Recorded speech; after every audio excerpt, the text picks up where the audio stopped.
तुम्हाला पण थ्रेडिंगचा त्रास होतो का? आयब्रो करताना होणारा त्रास कमी कसा करता येईल हे तुम्हाला माहित आहे का? नसेल माहित तर मग आजचा व्हिडिओ हा तुमच्यासाठीच आहे आणि तो तुमच्या कामी नक्कीच येणार आहे। प्रत्येक मुलगी स्त्री आयब्रो करून चेहऱ्याला एक चांगला लुक देण्याचा प्रयत्न करत असते, पण त्याने जो त्रास होतो ना त्याने सुद्धा बऱ्याच जणींच्या पोटात गोळाच येतो।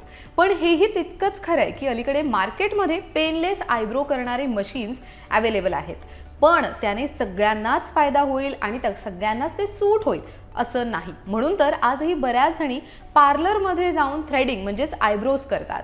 थ्रेडिंगची प्रक्रिया ही नक्कीच त्रासदायक असते। काही जणींना तर यानंतर पिंपल्सच्या समस्येला सुद्धा सामोरं जावं लागतं। थ्रेडिंगच्या सहाय्याने भुवयांना अधिक चांगला आकार देण्यात येतो।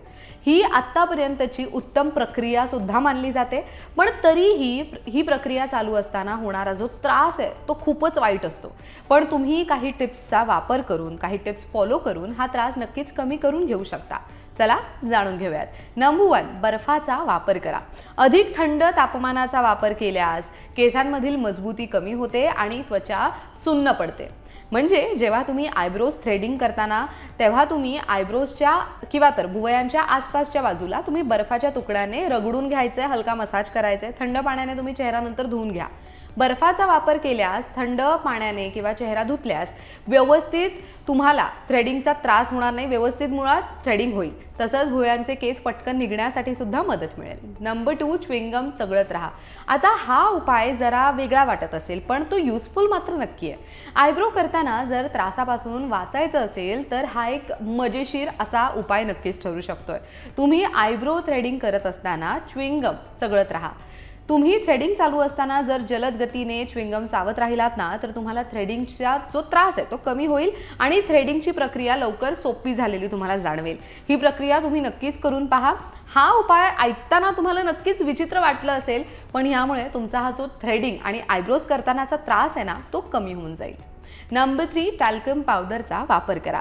आपण जेव्हा थ्रेडिंग करायला जातो म्हणजे आयब्रो करायला जातो किंवा अपर लिप्स करतो तेव्हा अर्थात सर्वच सलॉनमध्ये टॅल्कम पावडरचा सर्रास वापर केला जातो, पण बऱ्याचदा या टॅल्कम पावडरचा उपयोग योग्य तऱ्हेने केला जात नाही।